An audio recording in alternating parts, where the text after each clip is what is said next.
Asy-Syarh ataupun surah Al-Insyirah.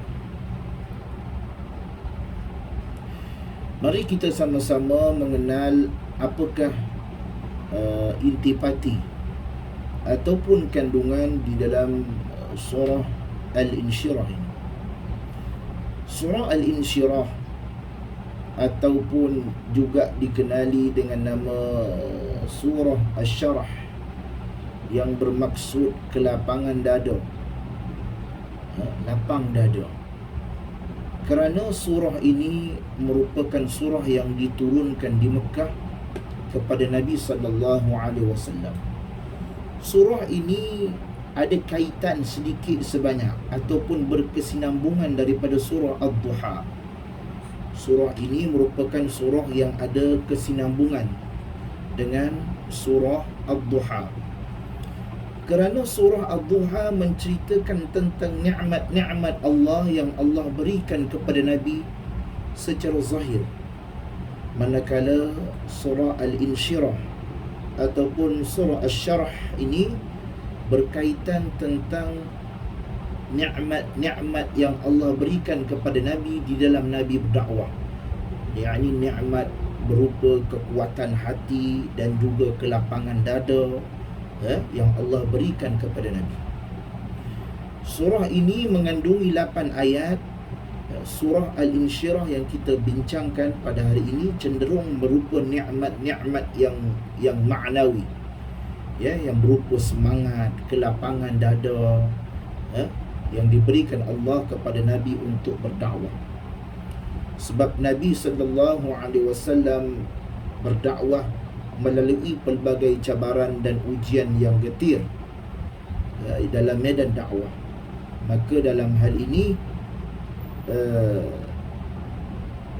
Allah Subhanahu wa taala menurunkan surah Al-Insyirah ataupun surah Asy-Syarh ini untuk memberi kekuatan semangat kepada baginda Nabi sallallahu alaihi wasallam untuk berdakwah secara terang-terangan pada penduduk kota Mekah yang terdiri daripada kaum Quraisy pada ketika itu, yang merupakan kelompok terbesar pada ketika itu.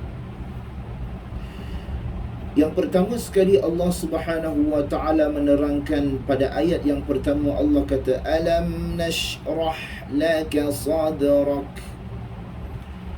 Allah berfirman pada permulaan surah, Bukankah kami telah melapangkan dadamu wahai Muhammad? Alam nashrah laka sadrak. Allah yang telah menjadikan dada Nabi lapang. Apa maksud lapang ini? Lapang ini bermaksud Nabi sallallahu alaihi wasallam apabila Nabi nak memulakan dakwah, Allah Subhanahu wa taala melapangkan dada Nabi sallallahu alaihi wasallam. Kerana dalam ujian dakwah ini memerlukan kekuatan dan kesabaran dalam menghadapi ujian. Umpamanya kita nak memberi nasihat kepada orang yang mengalami masalah ataupun ada kesusahan ataupun ada masalah di dalam agama ataupun sebagainya, maka untuk kita berdakwah ataupun menasihati orang tersebut memerlukan kelapangan dada. Ataupun kita nak menerima sesuatu ilmu merupakan kelapangan dada. Oleh sebab itu, dada Nabi sallallahu alaihi wasallam, Allah kata alam nashrah laka sadrak. Kami telah melapangkan dadamu wahai Muhammad. Inilah bekal utama bagi seorang dai ataupun orang yang berilmu ataupun orang yang ingin menuntut ilmu, supaya untuk melapangkan dadanya. Maksud melapangkan ini yakni bertimbang tara, ataupun dalam erti kata lain yakni orang yang sentiasa sabar di dalam menuntut ilmu. Kena berlapang dada. Kalau kita sebut kena berlapang dada. Oleh sebab itu, kalau kita lihat, ingatkan kita kepada Nabi Musa alaihi salatu wassalam. Nabi Musa sebelum dia berdakwah kepada Fir'aun, Allah suruh dia berdakwah kepada Fir'aun. Sebelum Nabi Musa pergi kepada Fir'aun, Nabi Musa baca doa. Yang kita biasa baca doa ni sebelum menuntut ilmu. Apa kata Nabi Musa di dalam surah Taha?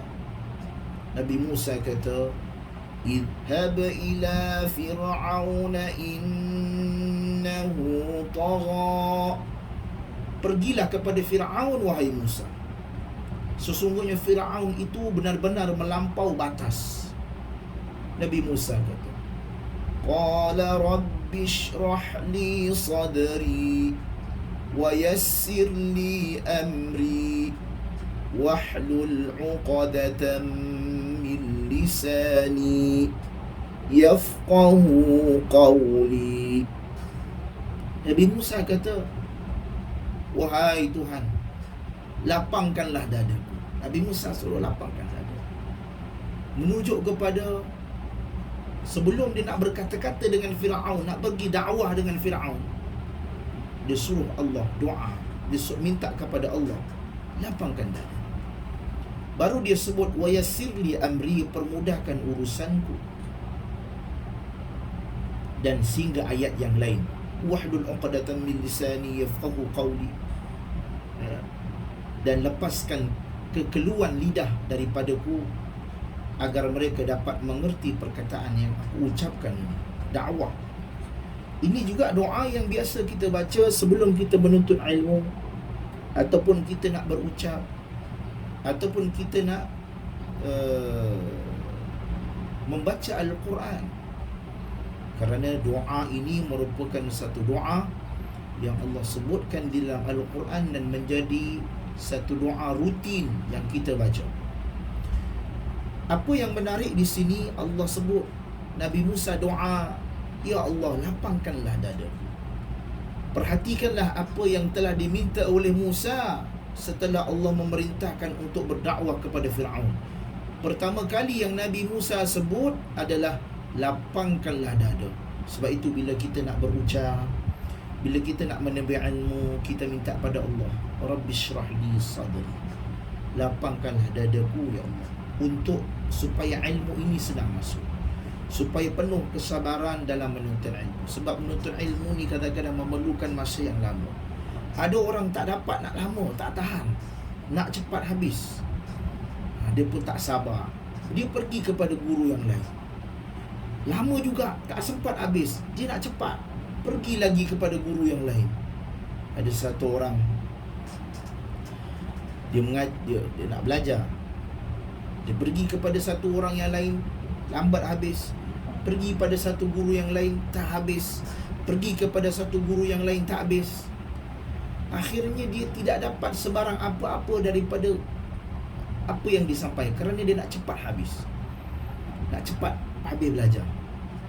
Sehingga kan dia tak dapat apa-apa, kerana dia nak mengejar habis tu.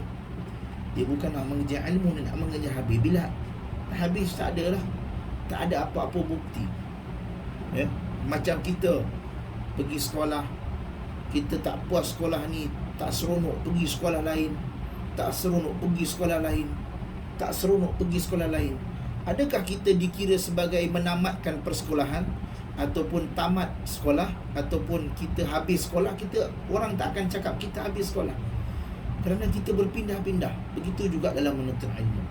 Sebab itu diberikan kelapangan, kerana dalam lapang dada ini kita akan sentiasa bersabar di dalam kita menuntut ilmu dan di dalam kita berdakwah. Kemudian Allah Subhanahu wa ta'ala berfirman, wa wada'na 'anka wizrak, dan kami telah pun meringankan beban darimu. Apa maksud Allah telah meringankan beban? Sebahagian ahli tafsir berpandangan, menafsirkan dengan kesulitan yang engkau hadapi wahai Muhammad di dalam menyampaikan dakwah. Nabi ni bila sampai dakwah, Nabi ni susah. Nabi ni mengalami kesukaran di dalam dakwah. Bagaimana Nabi SAW dalam peristiwa Amul Huzun, peristiwa duka cita, Nabi di Taif dibaling oleh batu, sehingga kan Nabi berada di lembah Bani Hashim. Di hujung-hujung lembah Bani Hashim, Nabi doa, sampaikan pada ketika itu malaikat daripada langit Jibril alaihi salatu wassalam bersalam kepada Nabi, memberi salam kepada Nabi, sehingga kan Jibril berkata, kalau andai kata hadis ni dalam riwayat Muslim, hadis yang panjang, jika andai kata aku nak hempapkan gunung Uhud itu kepada penduduk Mekah, boleh saja aku hempapkan. Aku suruh malaikat ambil gunung Uhud tu, hempapkan. Kemudian Nabi doa. Nabi tidaklah berbuat demikian, kerana Nabi kata, satu hari nanti aku berdoa anak cucu keturunan di Mekah ini akan semata-mata mentauhidkan Allah Subhanahu wa ta'ala. Sebab itu dalam dakwah ni penuh kesukaran, sehingga semua itu diangkat oleh Allah. Bila Allah kata wa wada'na 'anka wizrak, kami akan meringankan beban darimu wahai Muhammad. Kami telah pun meringankan beban darimu wahai Muhammad. yakni Allah telah memberi bantuan kepada Nabi di dalam Nabi menyampaikan dakwah. Sebahagian pendapat yang lain dan menyatakan pendapat yang lebih kuat, dan inilah yang dipilih oleh Al-Imam Ibnu Kathir rahimahullah dalam tafsir Ibnu Kathir, menyatakan bahawasanya Allah telah mengampunkan dosa Nabi yang telah lalu maupun yang akan datang. Sebab di dalam kita, Nabi ini telah pun diampunkan dosanya. Maksud meringankan beban itu, Nabi telah diampunkan dosanya. Bila Nabi diampunkan dosanya, Nabi SAW mudah untuk meneruskan dakwah.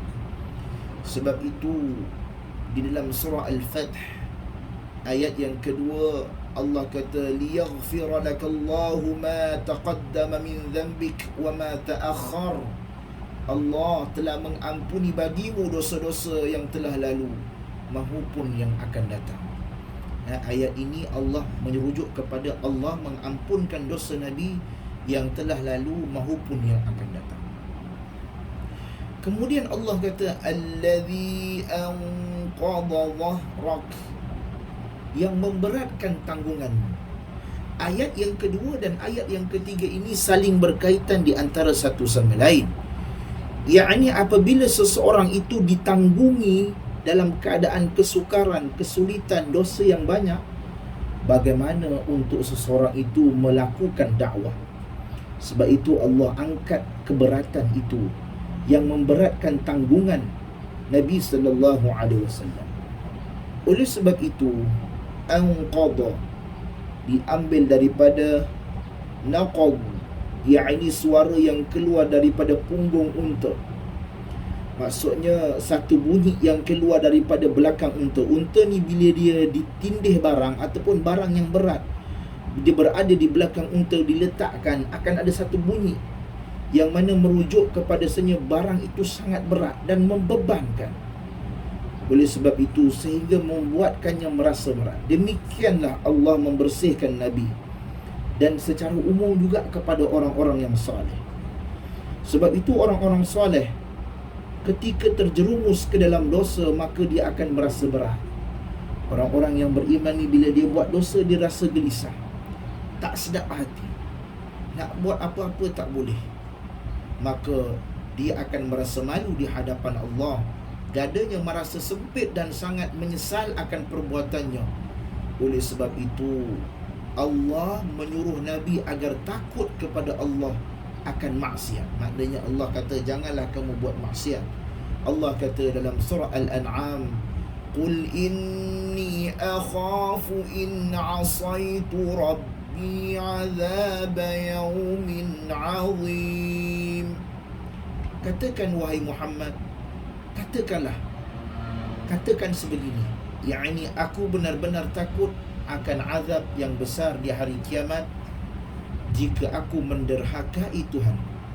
Sebab itu Allah mengajar Nabi, takutlah kepada Allah dan takutlah kepada maksiat, kerana kesemua maksiat ini akan menyebabkan kita derhaka kepada Allah Subhanahu wa ta'ala. Kemudian Allah kata wa rafa'na laka dhikrak, wa rafa'na laka dhikrak. dan kami tinggikan sebutan namamu wahai Muhammad. Yakni perkataan Nabi Muhammad sallallahu alaihi wasallam, Rasulullah, Allah tinggikan. Para ulama menyatakan bahawasanya ini merupakan khusus bagi Nabi Muhammad yang tidak dimiliki oleh Nabi sebelumnya. Ini disebut di dalam tafsir As-Sa'di. Kerana kalau kita lihat Nabi Muhammad sallallahu alaihi wasallam, apabila disebutkan Nabi Muhammad, manusia akan berselawat kepadanya sallallahu alaihi wasallam. Nabi Muhammad akan dilaungkan, kita sentiasa mendengar pujian untuk Nabi, selawat untuk Nabi. Nama-nama Nabi sallallahu alaihi wasallam selalu disebut di dalam khutbah-khutbah. Sama ada khutbah hari raya, khutbah Jumaat, di dalam ceramah-ceramah agama, di dalam perbahasan-perbahasan hadis. Dalam melihat sudut hadis, mesti melihat kepada hadis Nabi. Setiap orang yang melaksanakan solat, lazimnya nama Nabi akan disebut di dalam bacaan tasyahud. At-tahiyyatul mubarakatuh salawatut tayyibatu lillah. Assalamu alayka ayuhan nabiy wa rahmatullahi wa barakatuh. Assalamu alayna wa ala ibadillahi salihin. Ashhadu an la ilaha illallah wa ashhadu anna Muhammadar Rasulullah. Allahumma salli ala Muhammad wa ala ali Muhammad kama sallaita ala Ibrahim wa ala ali Ibrahim wa barik ala Muhammad wa ala ali Muhammad kama barakta ala Ibrahim wa ala ali Ibrahim fil alamin innaka Hamidum Majid. Dalam bacaan tasyahud kita ulang berkali-kali. Dan bila orang azan pun sebut nama Nabi. Ashhadu anna Muhammadar Rasulullah. Ashhadu anna Muhammadar Rasulullah. Sebut nama Nabi. Sebab itu Nabi ini Allah tinggikan namanya sehingga disebut sampai ke hari ini. Sebab itu dibacakan doa pula, Allahumma rabb hadhihi ad-da'wati at-tammah was-salatil qa'imah آتِ محمدا الوسيلة والفضيلة والشرف والدرجة العالية الرفيعة وابعثه مقاما محمودا الذي وعده. Doa selepas salat, ya Allah, Tuhan yang mensyariatkan seruan azan dan sembahyang yang akan didirikan, kurniakanlah kepada junjungan besar Nabi Muhammad sallallahu alaihi wasallam kedudukan yang terpuji dan tinggi yang telah Engkau janjikan. Nah, Allah mengangkat Nabi sallallahu alaihi wasallam. Sebab itu nama Nabi diangkat. Sebab itu sehinggakan kita Allah berselawat kepada Nabi. Innallaha wa mala. Allah kata, aku ni selawat kepada Nabi dan malaikat selawat kepada Nabi. Innallaha wa malaikata yusalluna 'alan nabi. Aku dan para malaikat ni, kata Allah, berselawat kepada Nabi. Ya ayyuhalladzina amanu sallu alaihi wa sallimu taslima. Wahai orang-orang yang beriman, sampaikanlah salam dan salawat kepada baginda Nabi sallallahu alaihi wasallam. Sebab itu orang-orang yang membawa sunnah bukan setakat Nabi, tetapi orang-orang yang mengikut Nabi juga, yakni orang-orang yang membawa sunnah Nabi sallallahu alaihi wasallam juga disebut Allah Subhanahu wa taala akan angkat nama dia. Para ulama menyebutkan bahawa ayat ini memang berbicara tentang Nabi, tetapi barang siapa yang menempuh jalannya Nabi, yakni barang siapa yang mengikut jejak langkah Nabi, membawa Al-Quran dan Sunnah, mengikut Sunnah Nabi, mengikut cara percakapan Nabi, yakni beradab, sopan dan sebagainya, dan keutamaan itu juga akan diberikan kepada orang-orang saleh.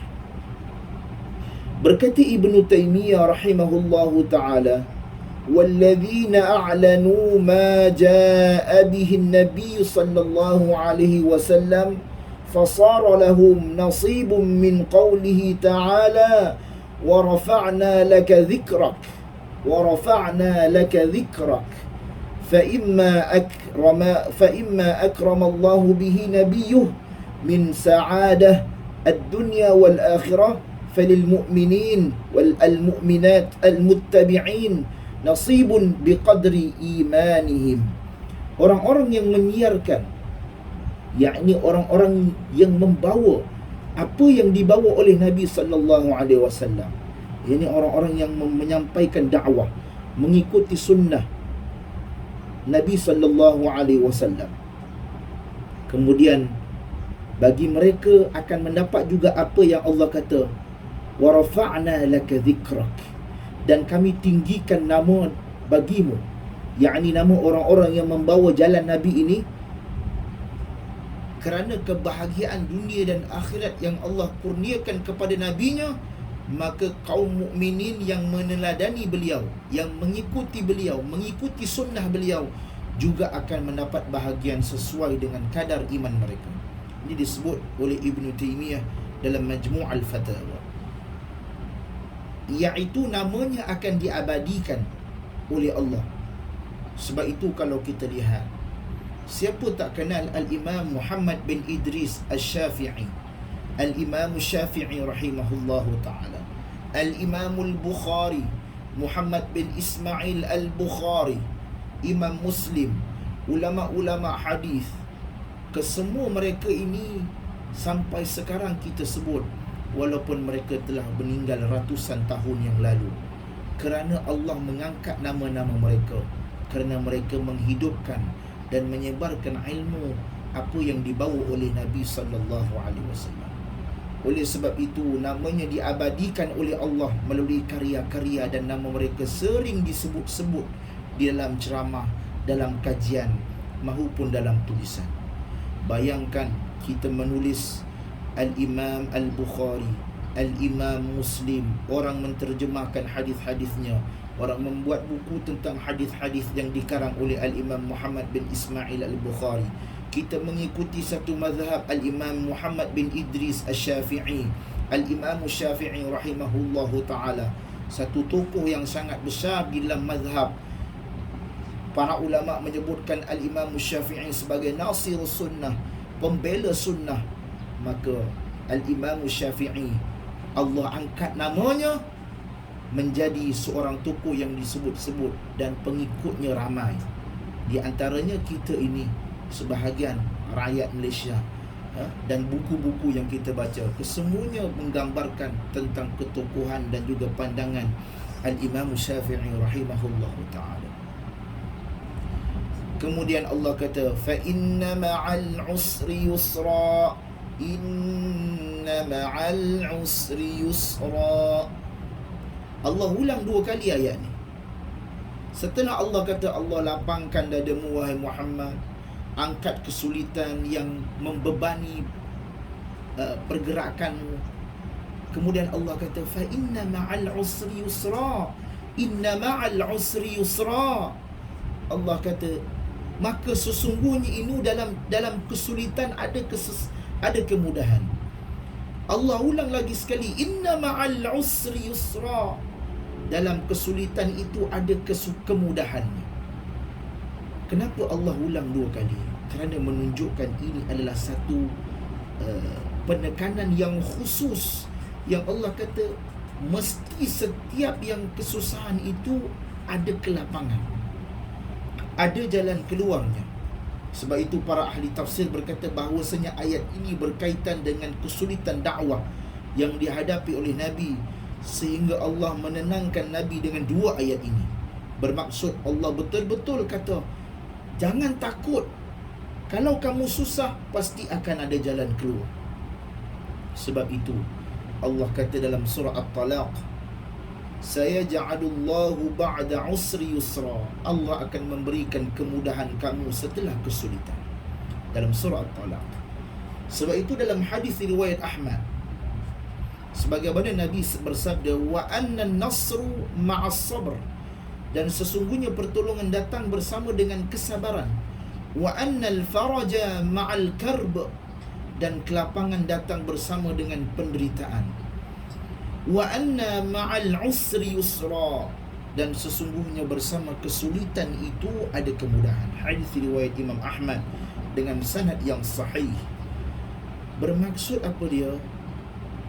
Pertolongan datang itu dengan kesabaran. Bila kita sabar, ujian menimpa kita, anak kita sakit, keluarga kita sakit, kita ditimpa musibah umpamanya, kita sabar, akan ada pertolongan Allah akan bagi. Kelapangan datang bersama dengan penderitaan. Bila kita derita, doalah dengan Allah, Allah bagi kelapangan. Dan sesungguhnya bersama kesulitan itu ada kemudahan. Bila kita rasa sulit, akan ada kemudahannya. Oleh sebab itu, jalan keluar untuk kesemua ini adalah dengan takwa. Ini semua menekankan bahawasanya apabila seseorang itu menghadapi kesulitan, lalu dia berusaha bertakwa kepada Allah, nescaya kesulitan itu Allah buka jalan keluar pada keadaan yang tidak dia sangka. Sebab itu dalam surah At-Talaq Allah sebut, wa may yattaqillaha yaj'al lahu makhraja. Barang siapa yang bertakwa kepada Allah, maka dia akan bukakan jalan keluar padanya. Apa maksud takwa? Yakni betul-betul mengikut perintah Allah, menutup aurat, menjaga tingkah laku, makan makanan yang halal, perbanyakkan solat dan baca Al-Quran. Lagi-lagi yang berkaitan dengan bisnes, siapa yang ambil bisnes umpamanya ataupun pekerjaan dia adalah seorang bisnes usahawan, untuk dia memajukan bisnes dia adalah menjaga adab dan kehidupan dia dengan Allah Subhanahu wa ta'ala. Bila kita rasa susah, kembali kepada Allah. Sebab itu ada doa yang diajarkan oleh Nabi sallallahu alaihi wasallam. Allahumma inni a'udzu bika minal hammi wal hazan wa a'udzu bika minal ajzi wal kasal wa a'udzu bika minal jubni wal bukhl wa a'udzu bika min ghalabati ad-daini wa qahri ar-rijal. Doa ini sesuai untuk apabila kita keluh kesah, rasa susah, rasa ditimpa hutang, rasa malas. Amalkan doa ini, kerana ini doa yang sabit daripada Nabi sallallahu alaihi wasallam. Seterusnya Allah kata, fa idza faraghta fansab. Maka apabila engkau telah selesai daripada satu urusan, tetaplah bekerja keras untuk urusan yang lain. Apa maksudnya? Ada dua pandangan di kalangan ahli tafsir. Maksudnya yang pertama, jika engkau telah selesai daripada urusan akhiratmu, maka fokuslah dan seriuslah untuk ibadah selanjutnya. Maknanya setelah kita melakukan ibadah yang fardu, janganlah tinggal ibadah sunat. Buatlah ibadah sunat. Sebab itu perkataan salaf menyatakan, jika engkau telah selesai salat, maka seriuslah engkau untuk berdoa. Setelah selesai salat, maka betul-betul doa bersungguh-sungguh. Jika engkau telah selesai tasyahud, maka berdoalah untuk dunia dan akhirat. Yakni setelah engkau bertasyahud tahiyat akhir, innaka hamidum majid. Apa doa yang Nabi ajar? Allahumma inni a'udzu bika min azabil qabr wa min azabin nari jahannam wa min fitnatil mahya wal mamat wa min fitnatil masihid dajjal, ataupun wa min fitnatis syarr al-masihid dajjal. Itu doanya. Doa azab kubur, api neraka, fitnah semasa hidup dan selepas mati, dan daripada kejahatan dajjal. Doa. Kemudian setelah engkau selesai berdakwah, maka pergilah berjihad. Dakwah, pergilah berjihad. Berjihad maksudnya berjalan pada jalan Allah Subhanahu wa ta'ala. Jika engkau telah selesai perkara-perkara yang wajib, maka tegakkanlah ataupun berlakukanlah perkara-perkara yang sunat. Ini disebut di dalam tafsir As-Sam'ani. Maknanya, apabila kita selesai solat fardu, kita buatlah solat-solat sunat yang lain. Setelah kita selesai solat subuh, maka cubalah untuk solat duha. Setelah kita cuba untuk solat duha, cubalah baca Quran ataupun berzikir, dan sebagainya. Ini semua adalah satu amalan untuk yang Allah sebut tadi, yakni dengan memudahkan jalan keluar bagi kita. Sekiranya orang-orang ini sulit, Maka jalan penyelesaian adalah apabila setelah engkau selesai melakukan perkara yang besar, maka perkara-perkara yang lain, ibadah-ibadah yang lain buatlah. Ini semua akan membebaskan kita daripada kesulitan ini. Pandangan yang kedua, fa idza faraghta, maka apabila telah engkau selesai urusan duniamu, bermaksud tetaplah semangat ataupun konsentrasi untuk urusan akhirat. Ini yang disebut oleh tafsir Ibn Kathir.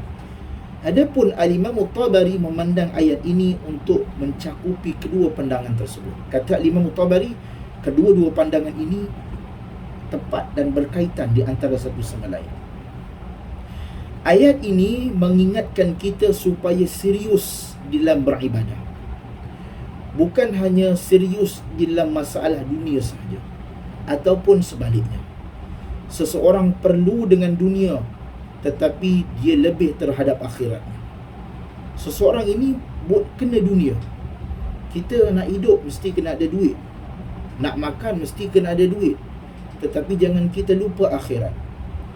Sebab itu wabtaghi fima ataka Allahu ad-daral akhirah, dan carilah pahala negeri akhirat dengan apa yang Allah anugerahkan kepadamu. Wala tansa nasibaka minad dunya, tetapi janganlah kamu lupakan bahagianmu di dunia. Bermaksud apa dia? Allah bagi kita kekayaan umpamanya, Allah bagi kita ilmu umpamanya, Allah bagi kita pengetahuan. Maka hendaklah kita gunakan apa yang Allah anugerahkan itu untuk mencari pahala di negeri akhirat. Tetapi dunia jangan lupa. Sebab itu Allah, sebahagian kita mengingatkan tentang bagaimana kita tak nak hantar anak kita kat sekolah. Ada satu kes artis tak nak hantar dia kat sekolah. Kenapa? Kerana sekolah ini melalaikan. Saya nak hantar anak saya pergi mengaji Quran saja. Saya nak hantar anak saya pergi sekolah pondok saja. Saya tak nak anak saya pergi sekolah kebangsaan ni. Saya tak nak anak saya ambil SPM, kerana SPM ini akan melalaikan. SPM inilah dunia, saya nak mencari akhirat saja. Ini salah. Ini konsep yang salah. Janganlah tinggalkan dunia. Dunia perlu diambil juga, ya? Cuma lebihkan akhirat. Dalam dunia itu cari akhirat. Allah bagi kita kereta. Sebab itu kita jika ada kemampuan boleh untuk beli 2-3 kereta. Jika ada kemampuan boleh untuk beli rumah yang besar. Tetapi dalam kita menikmati dunia, jangan lupa untuk mencari akhirat. Sebab itu Allah berfirman, janganlah jadikan dunia ini semata-mata dunia sehingga kamu lupa kepada akhirat. Dalam surah Al-Munafiqun Allah kata, ya ayyuhalladzina amanu la tulhikum amwalukum wala auladukum an dzikrillah. Wahai orang-orang yang beriman, janganlah harta bendamu ataupun anak-anakmu melalaikan kamu daripada mengingati Allah. Wa may ya'mal wa may yaf'al dzalika fa ulaika humul khasirun. Dan barang siapa yang berbuat demikian, maka mereka itulah orang-orang yang rugi. Sebab itu bila kita ada anak, kita ada harta, ingatlah bahawasanya itu semua pinjaman. Kita boleh bersukaria dan bergembira, tetapi dalam masa yang sama mereka itu adalah pinjaman kita. Dan jangan menjadikan harta kita dan anak-anak kita sebagai melalaikan kita untuk mengingati Allah Subhanahu wa ta'ala. Oleh sebab itu, sebagaimana seseorang itu serius dengan dunianya, maka dia juga harus serius ketika beribadah kepada Allah. Maknanya kena serius. Oleh sebab itu, dalam hal ini biasanya kita sebut, apabila kita nak beribadah kepada Allah, kita mesti fokus. Sebab itu Al-Hafiz Ibn Kathir menyebutkan tentang riwayat-riwayat yang melarang seorang itu beribadah, tetapi fikirnya melalaikan daripada Allah. Kita tengah solat, fikiran kita fikiran ke dunia. Sebab itu kata Ibn Kathir membawakan hadis-hadis yang mana selesaikan urusan dunia dulu.